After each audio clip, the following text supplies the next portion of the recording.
3 முறை எம்எல்ஏ இருந்திருக்கிறாரு. மக்கள் பிரதிநிதி, 2 லட்சம் வாக்காளர்கள் கொண்ட விளையாட்டுக்குளம் சட்டமன்ற தொகுதியினுடைய பிரதிநிதி, மக்களால் தேர்ந்தெடுக்கப்பட்டவர்கள். எதுக்குமே மரியாதை இல்லை. ஜனநாயகம் இன்னைக்கு காலில் போட்டு பூட்ஸ் காலால் மிதிக்கிறது இந்த தாவாக்க அரசு. மேடம் என்ன சொன்னீங்க?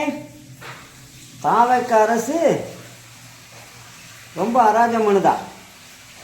அவருக்கு ப்ரெஷர் இருக்குது, சுகர் இருக்குது, எல்லாம் இருக்குது, தெரியுதுல்ல.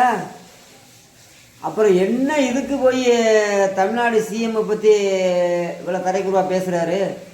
அப்போ அந்த புத்தி எங்கே போச்சு?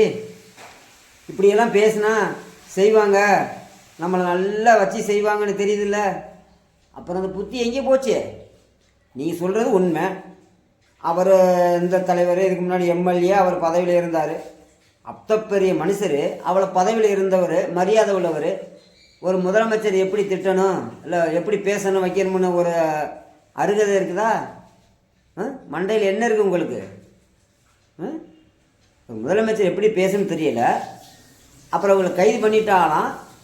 தாவாக்க அராஜகம் பண்ணுதான். தளபதி ஒன்றும் அராஜகம் பண்ண மாட்டார். மக்களுக்கு நல்லது தான் செய்ய வந்திருக்காரு. நீங்கள் என்னவை தான் திட்டுவீங்க? உங்களை சும்மா பார்த்துக்கிட்டு ஐயா சாமின்னு அப்படியே உங்கள் பின்னாடி வருவாங்களா? என்ன துப்பாக்கி முனையில் மிரட்டுறாங்களா? போலீஸ் கண்ட்ரோல் அப்படிலாம் ஒன்றும் பண்ண மாட்டாங்க. உங்கள் ஆட்சியில் இருக்கும்போது போலீஸ் என்ன பண்ணாங்க? தூண்டி விட்டு தானே வேடிக்கை பார்த்தீங்க. இப்போ போலீஸ் மேலே கம்ப்ளைண்ட் பண்ணுறீங்க.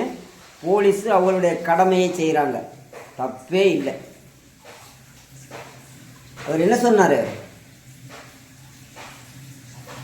கேடுகட்ட தமிழ்நாட்டின் முதலமைச்சர். கேடுகட்ட தமிழ்நாடுனா முதலமைச்சரை வைகிறது.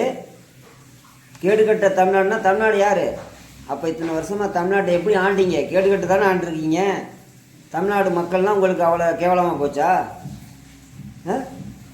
தமிழ்நாட்டின் கேடுகட்ட தமிழ்நாடாம்.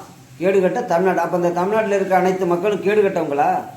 அப்போ இப்படித்தான் இத்தனை வருஷமாக ஆட்சி நடத்திக்கிட்டு இருந்தீங்களா மக்களை வச்சு? என்ன பேச்சு பேசுனீங்க?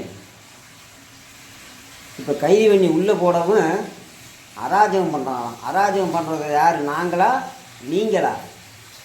எவ்வளோ எதிர்கட்சியாக வந்தோமா?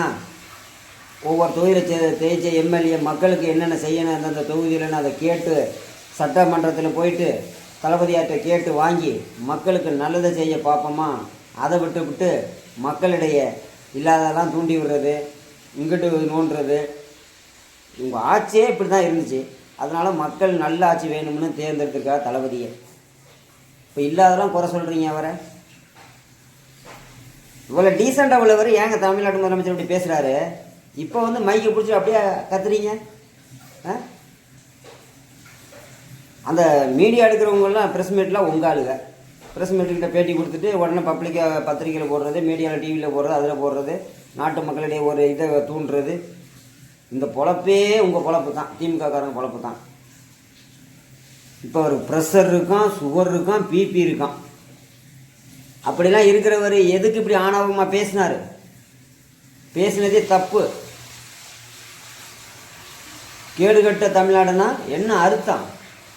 ஒரு நாகரிகம் தெரியாது உங்களுக்கு? நாகரிகம் தெரியாதவங்களாம் வந்து அரசியலுக்கு வந்துருக்கீங்க. இப்போ நீங்களாம் வந்துருக்கீங்க. மிஸ்டர் மேடம் போங்க, அவர் இன்னும் உள்ளே இருந்துட்டு வருவார், இன்னும் விசாரணை இருக்குது, போங்க.